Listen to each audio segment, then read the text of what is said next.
Welcome, curious minds, to another deep dive. Today, we're plunging headfirst into a case that, well, truly shocked a nation and absolutely captivated the world. It really did. It's one of those stories that just sticks with you. Imagine, if you will, a perfectly ordinary, sun-drenched Saturday afternoon. We're in the quiet, rural town of Leongatha, Victoria. It's July 29, 2023. Just sounds like any weekend, doesn't it? Exactly. A family lunch is underway, a seemingly innocent gathering shared among relatives. You know, the kind that happens countless times in homes across Australia. It sounds idyllic, almost peaceful. But it was anything but. This wasn't just any gathering. This meal, it transformed into a horrifying tragedy. It became a vector for murder that would just unravel a community and honestly grip the global imagination. It's astonishing, really, isn't it? How something as fundamental as trusting, as sharing a home-cooked meal could spiral so quickly, so devastatingly into the unthinkable. Completely. This wasn't some, hidden crime carried out in the shadows. This was right there in a family home. 3 lives lost. A 4th left fighting for survival, all linked back irrevocably to a single, supposedly innocuous dish prepared in a family kitchen. And it introduces this chilling, almost primal mystery. How does a home-cooked meal, the ultimate symbol of nourishment, of communion, become the instrument of death? What does that say about the trust we place in those closest to us? That's the really unsettling core of this case. Absolutely. And our mission today, well, it's to unpack every intricate layer of this narrative. We'll go from the seemingly tranquil community of Leongatha, the intimate family dynamics involved, Right through to the meticulous police investigation that followed. and what the media quite rightly dubbed the trial of the century. It really was. We're going to guide you through the facts as they emerged, the forensic insights that proved so pivotal, and those profound, lingering questions that still echo long after the verdict. So consider this your comprehensive deep dive, a shortcut maybe, to being truly well-informed on this incredibly complex and frankly heart-wrenching story without all the noise and overload. Exactly. Let's unpack this. All Okay. right. So to really grasp the gravity of what happened on that fateful day, we need to set the scene first. Leongatha, Victoria. Mm-hmm. Before this tragedy, it was known for its peaceful rural backdrop. A small, tight-knit community nestled there in South Gippsland. It's about, a 14-minute drive from courtroom. Something like that, yeah. Think rolling green hills, a slower pace of life. Yeah. The kind of place where everyone knows everyone, or at least knows of everyone. But on July 29, 2023, that sense of tranquility was just irrevocably shattered. It created shockwaves that extended far, far beyond its quiet borders. Well, the nature of a small town, it just magnifies the impact of an event like this exponentially, doesn't it? Completely. When something this catastrophic occurs, it doesn't just affect the immediate families. It tears at the very fabric of the whole community. And the victims in this case, they weren't just individuals, they were deeply embedded figures, truly pillars of their community. Which only intensified the collective grief, the bewilderment. Their loss wasn't just personal, it felt like a communal wound. Let's talk about those who were lost, and the one who, against all odds, survived. First, there was Don Patterson, 70 years old. Simon's father, Gail's husband. Yes, Don was a former school teacher, a man remembered not just for his job, but for this deep, abiding love of knowledge, of learning. His son, Simon, gave such a poignant tribute, didn't he? Painted a picture of this vibrant, active man. He really did. Simon even recalled his father's fitness, even in his late 60s, having trekked all the way to Mount Everest base camp. Wow, that really speaks volumes about his spirit. It absolutely does. And his love for knowledge, as you mentioned, it wasn't just academic. It extended to this, fascinating, almost childlike curiosity. He even had a specific fascination with rockets, apparently. See, these aren't just details. They're the brushstrokes that humanize him, remind us of the rich, full life that was so tragically cut short. Makes his sudden decline all the more shocking, more heartbreaking. Exactly. Then there was Gail Patterson, also 70, Simon's mother, Dawn's wife. Also a former teacher. Yes. And Simon described this really profound, almost spiritual bond with her, calling her the mom I didn't have. That's a deeply personal thing to share, highlights their closeness. It really does.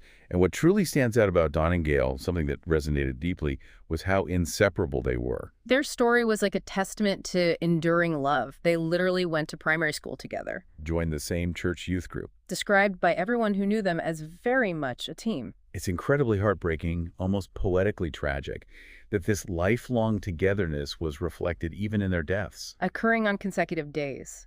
Gail on August 4th, Dawn on August 5th. It just underscores the immense, almost incomprehensible scale of the loss.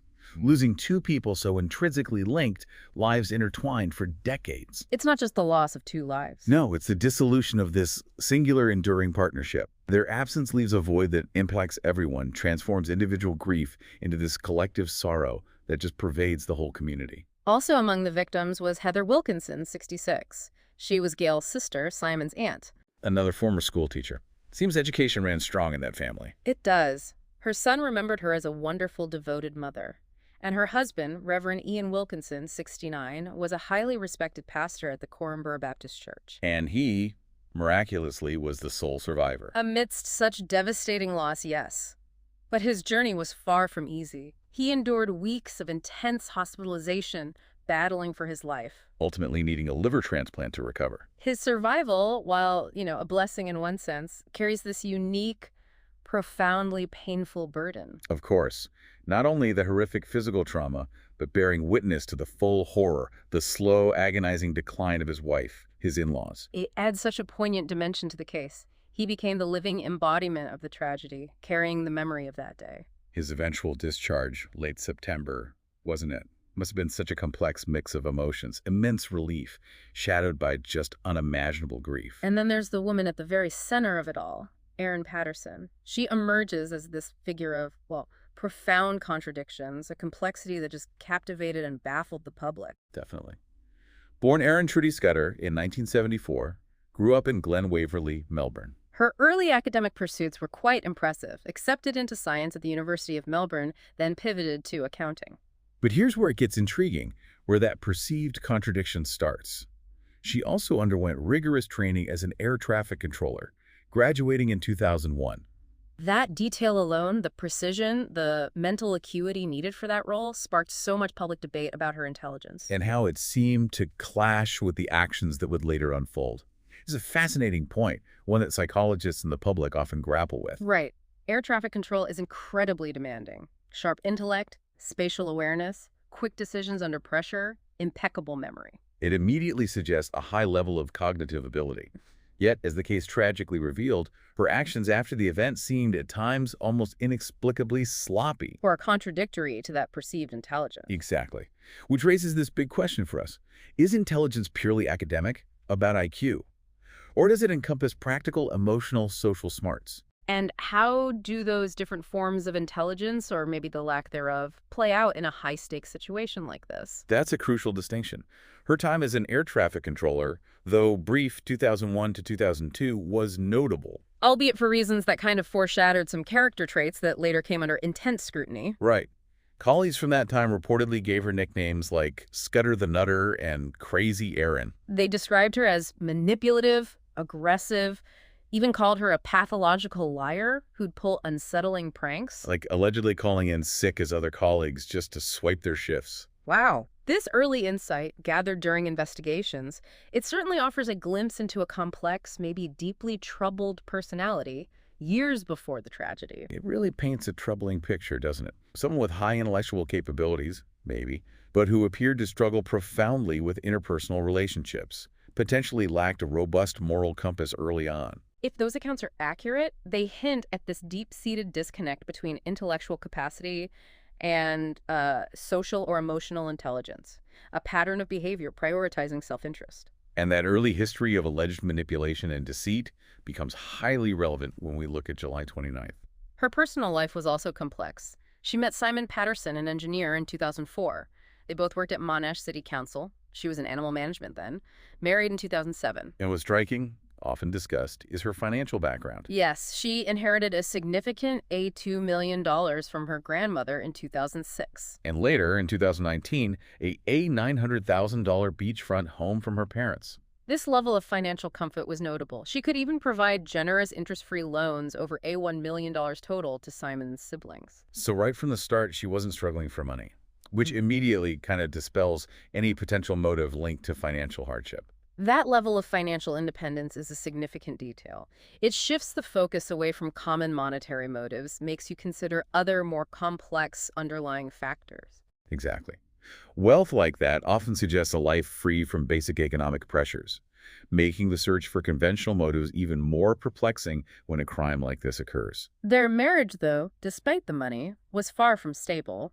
It deteriorated gradually over time. Several short-term separations, then a long-term split in 2015. Initially, their post-separation relationship stayed surprisingly amicable. They even took holidays together as a family. Which is quite unusual, really. But that civility turned sharply strained in November 2022, triggered by something specific, Simon filed a tax return listing himself as single. which, unfortunately for Erin, directly affected her government child support payments. Simon claimed it was an accountant's mistake, a clerical error.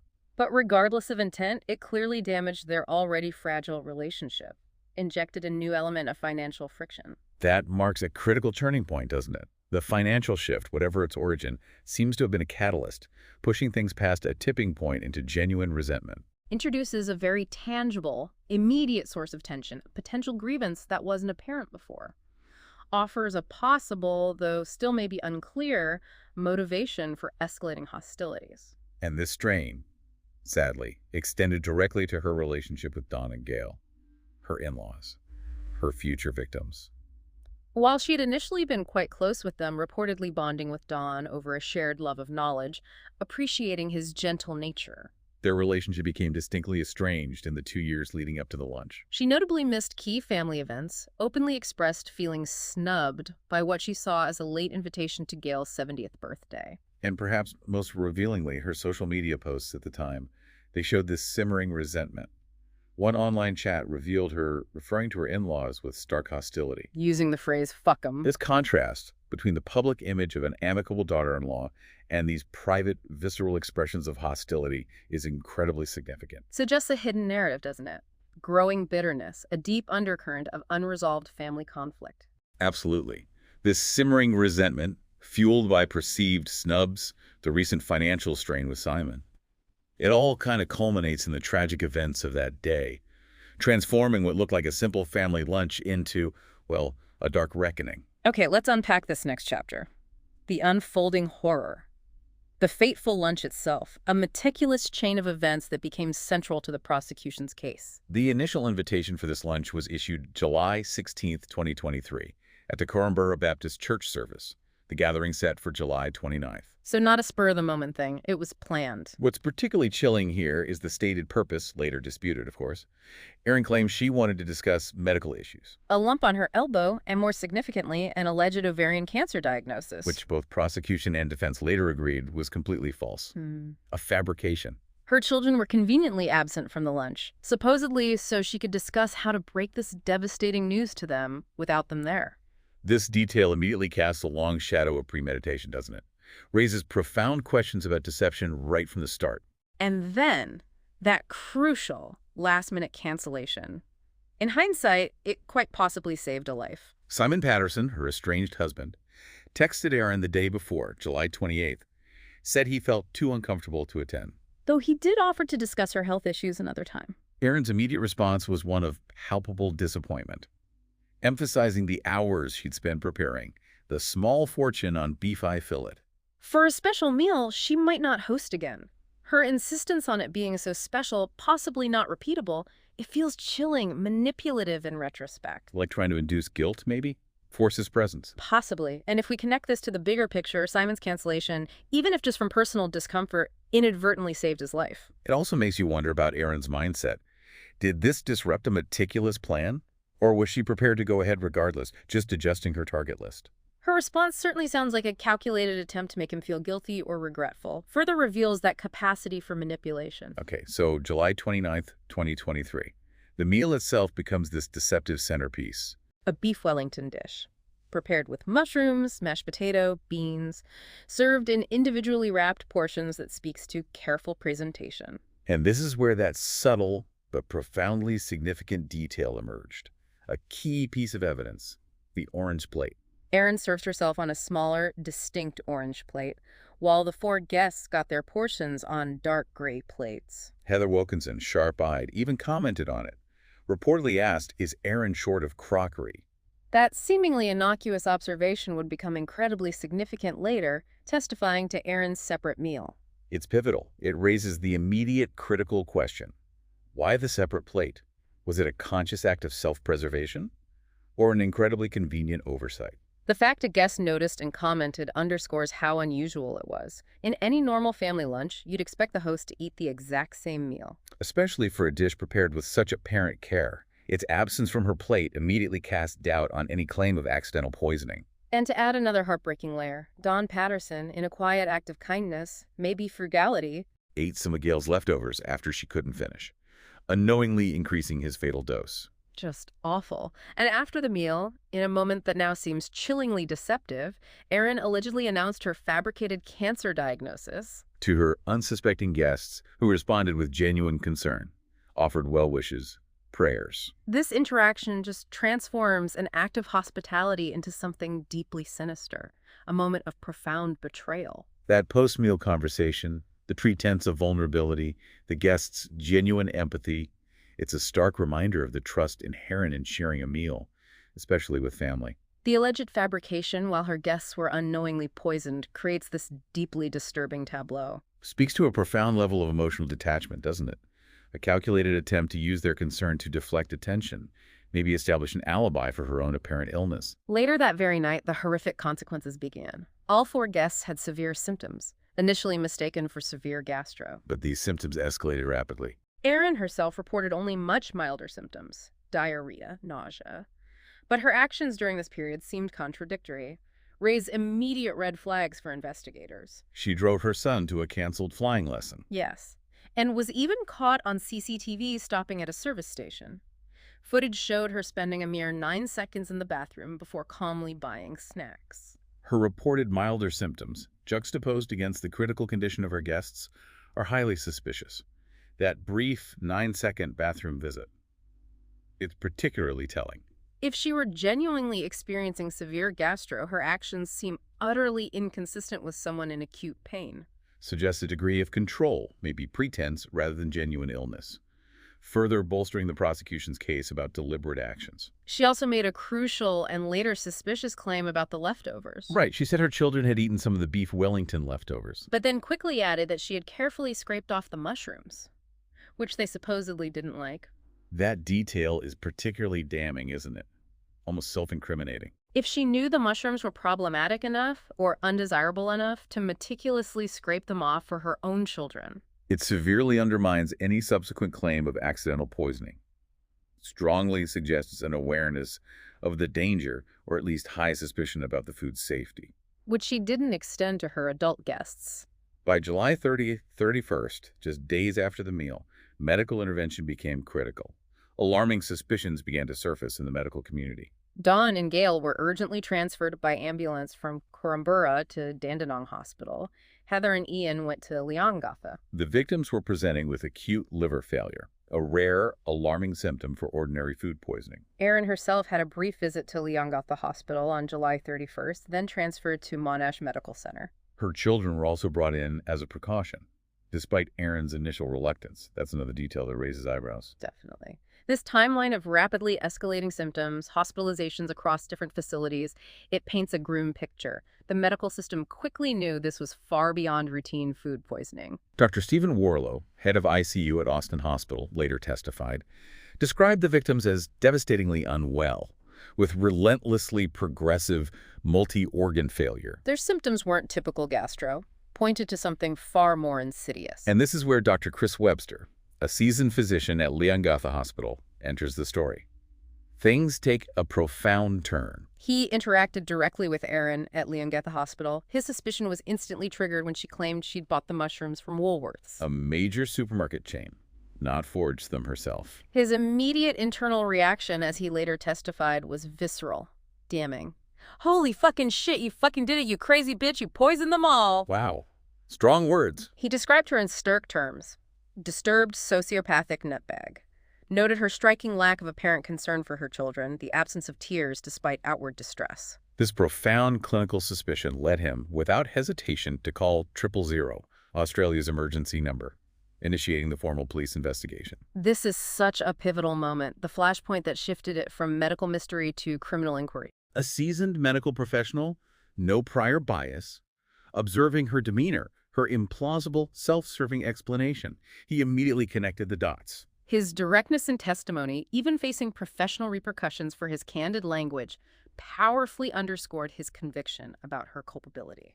Demonstrated that her performance of distress failed to convince someone trained to recognize genuine suffering and detect inconsistencies. Following Dr. Webster's critical call, police acted swiftly, retrieved beef Wellington leftovers from a bin at Erin's home. Crucial samples, immediately sent for forensic analysis. Marked the official, undeniable start of a criminal investigation into what was rapidly becoming clear was no accident. The rapid, decisive collection of evidence, especially the food remnants, was absolutely crucial.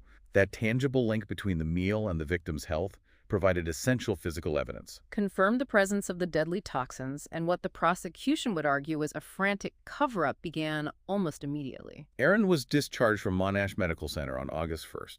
Just one day later, August 2nd, CCTV captured Erin in a deeply incriminating act, dumping her food dehydrator in an e-waste bin at the Kunwara transfer station.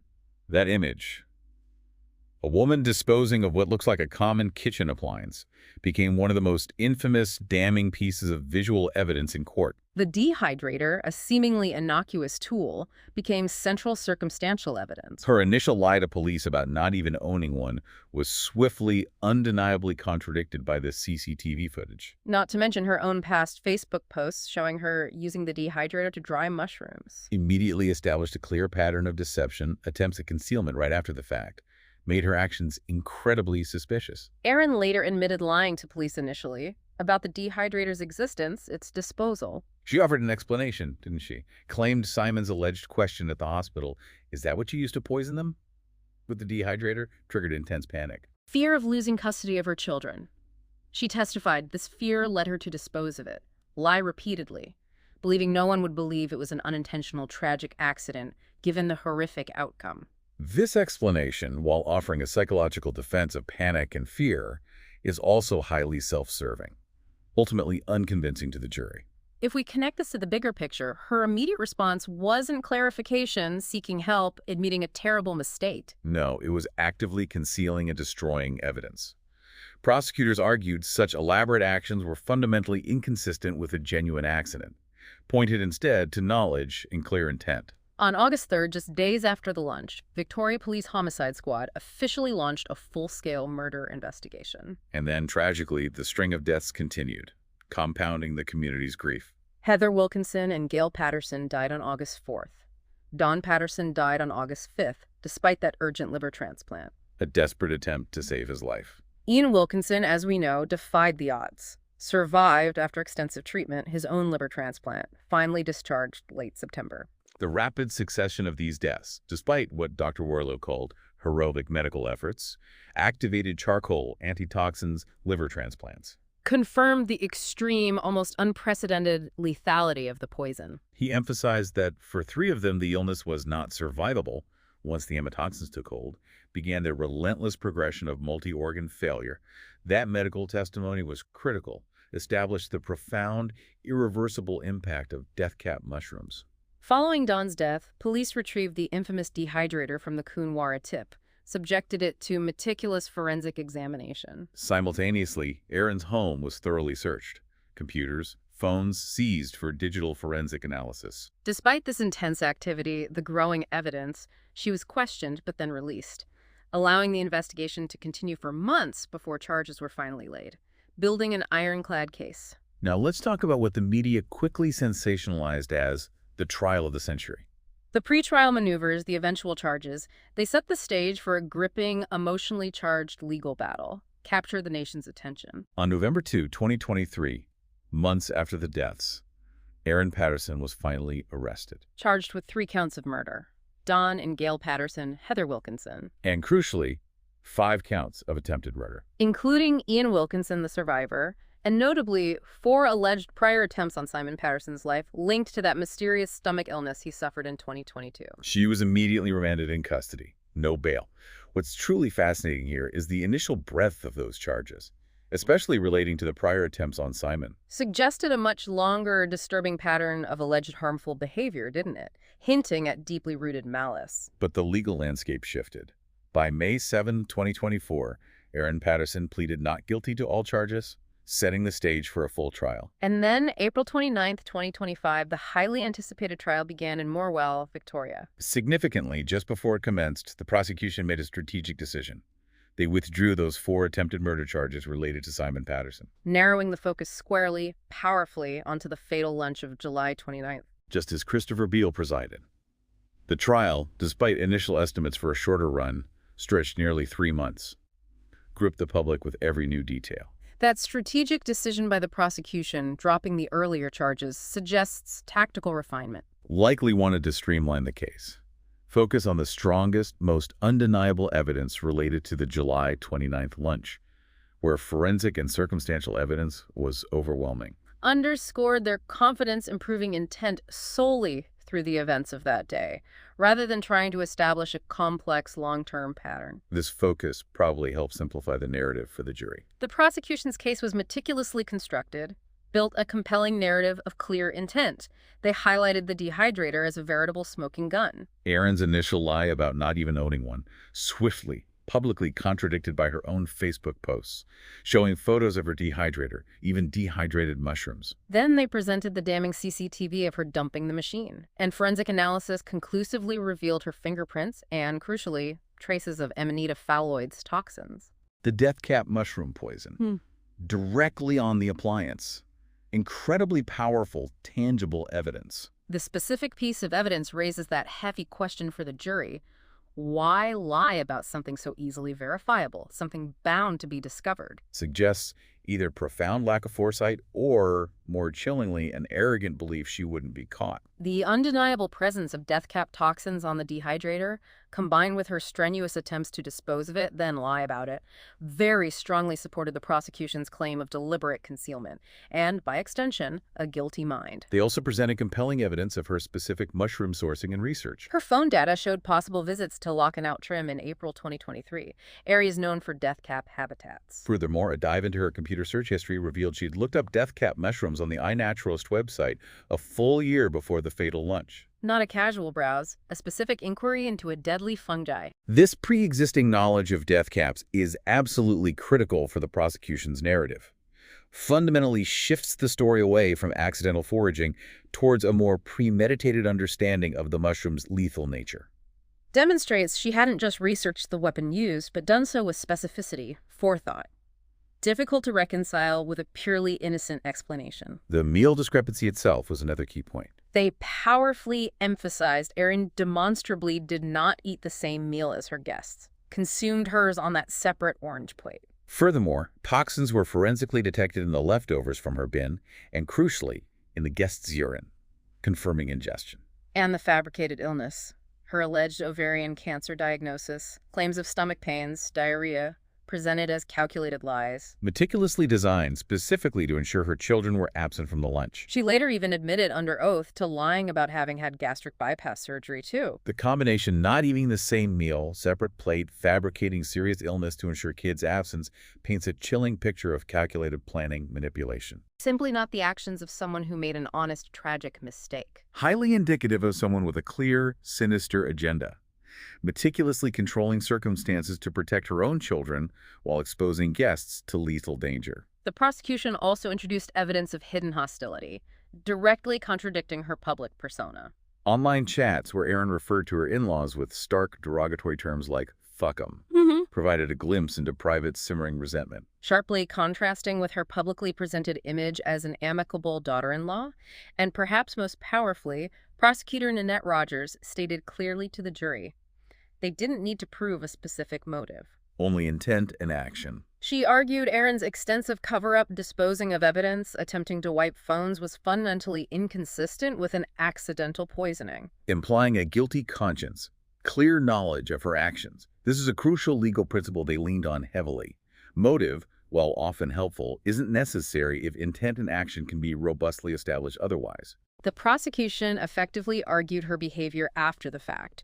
The elaborate lies, destroying evidence, inconsistent stories was itself powerful demonstration of a guilty mind. Made an accident defense, no matter how emotionally presented, appear highly implausible against such overwhelming circumstantial evidence of calculated concealment. Okay, let's turn to the defense's narrative, their attempt to counter this formidable case. Their lead counsel, Colin Mandy SC Senior Counsel, a highly esteemed designation for barristers in Australia, conceded Erin had lied. About the cancer, the dehydrator, foraging, yes. However, he argued these lies were born out of panic and fear of blame in the face of unimaginable tragedy, not intent to kill. He stressed very pointedly to the jury, Mrs. Patterson is not on trial for lying, tried to separate the deception from the charge of murder. That was the core strategy.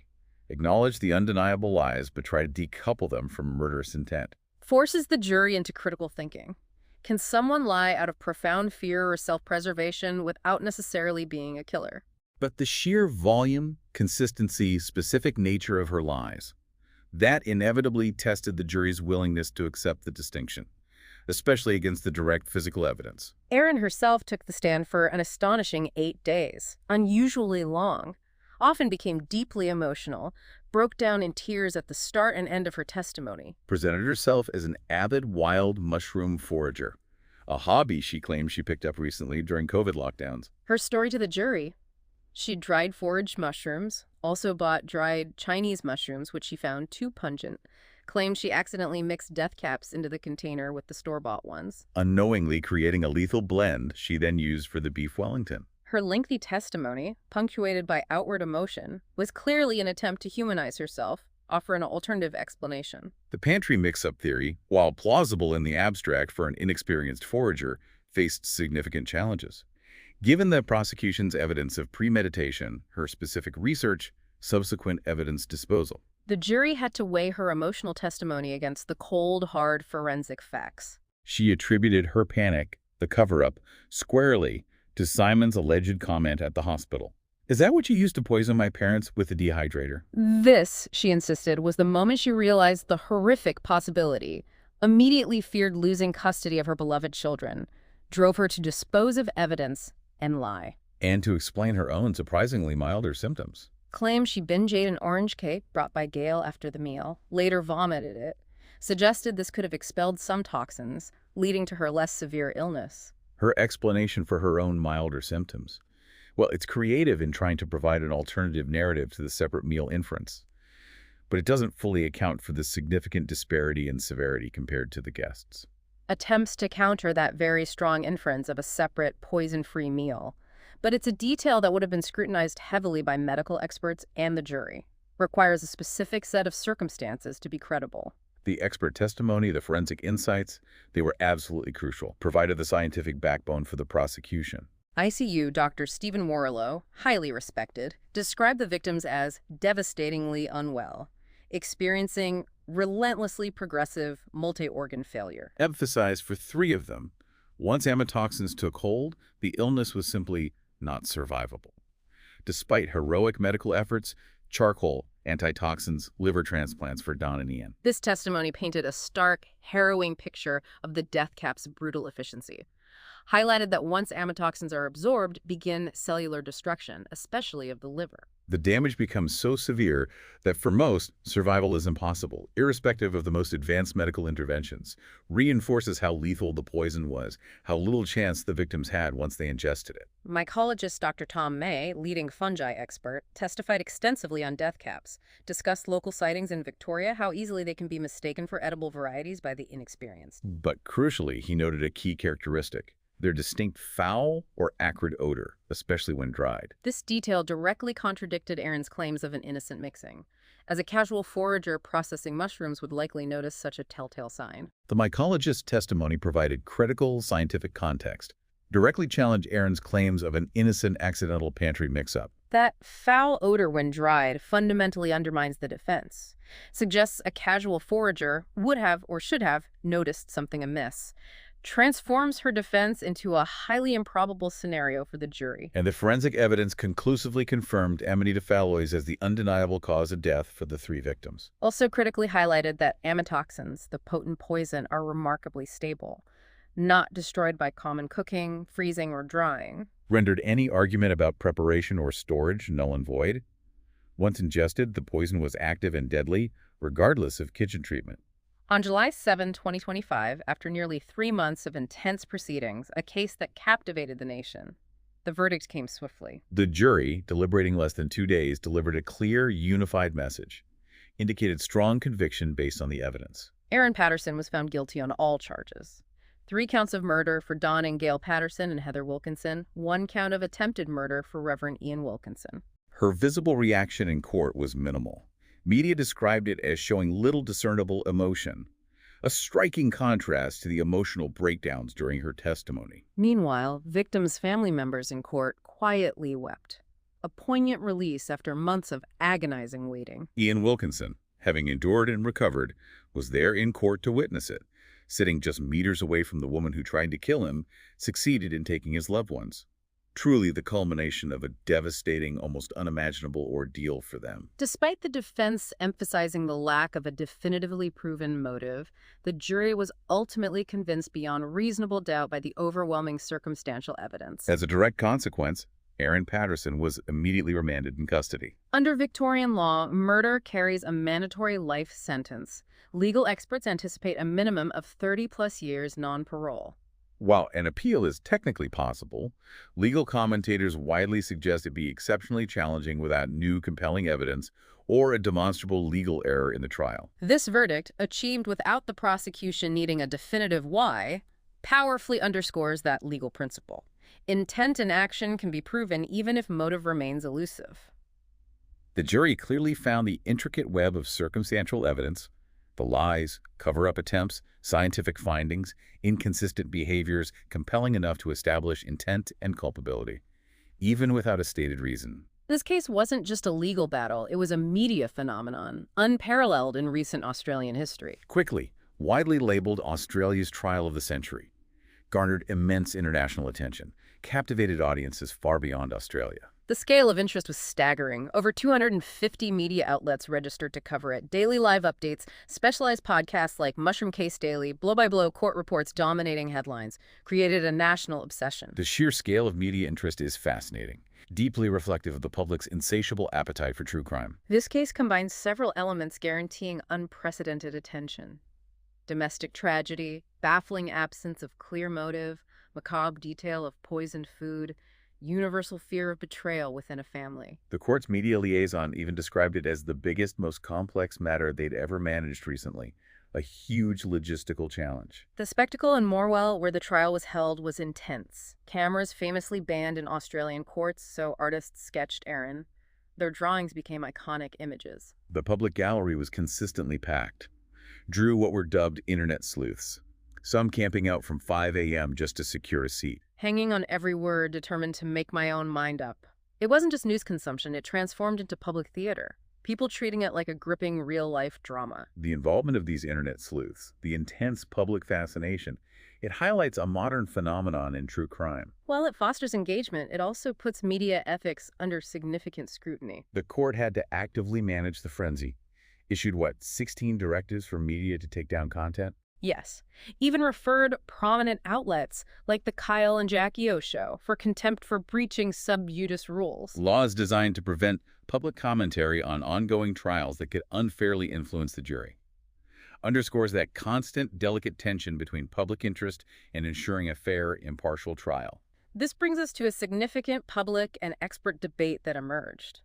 The question of Erin Patterson's intelligence. Right. How could someone so demonstrably intelligent, air traffic controller background, academic pursuits, make what appeared to be such sloppy mistakes covering her tracks, leaving such an obvious trail? It's a classic point of contention in high-profile criminal cases, often leads to deeper psychological discussion. The argument frequently centers on the distinction between academic smarts, raw IQ, and functional smarts, or emotional intelligence, foresight, empathy, social reasoning. Many intellectually intelligent individuals can, paradoxically, have massive blind spots, particularly when actions are driven by intense emotion, narcissism, or sociopathy. Those traits can lead to a grandiose self-belief, convincing the individual they're beyond detection even when leaving obvious trails. Dr. Webster's candid comments calling her a disturbed sociopathic nutbag, while professionally controversial, certainly reflect the raw emotions, the public confusion sparked by her seemingly contradictory actions and perceived lack of empathy. Public figures, prominent criminal psychologists, body language experts, they also weighed in extensively, analyzing her evasiveness, what they termed masking behaviors, during public statements and court appearances. It seemed a lot of people were left thinking her actions, despite her background, weren't those of a criminal mastermind, but rather someone who made significant missteps. Such analyses often highlight how seemingly intelligent individuals can still spectacularly fumble cover-ups. They overestimate their own cleverness, critically underestimate modern forensics and police investigations. It's often the sheer arrogance, thinking they're too smart to be caught, that blinds them to leaving easily discoverable errors, creates a narrative of sloppiness rather than calculated genius. Beyond the legal proceedings, the case has resonated deeply culturally across Australia, sparked a rapid proliferation of spin-off projects almost immediately after the verdict. Publishers confirmed books already in the works, titles like Recipe for Murder, The Mushroom Murders. TV dramas are also rapidly being developed. Toxic by ABC, Death Cap by 9 Stan. Comparisons already drawn to classic true crime narratives like The Staircase. Casting speculation is rampant, touting names like Toni Collette or Magda Szubanski to portray Erin Patterson. This rapid transformation into cultural artifacts, even before sentencing, showcases the powerful, enduring grip this story has on the public imagination. Testament to the insatiable appetite for the true crime industry.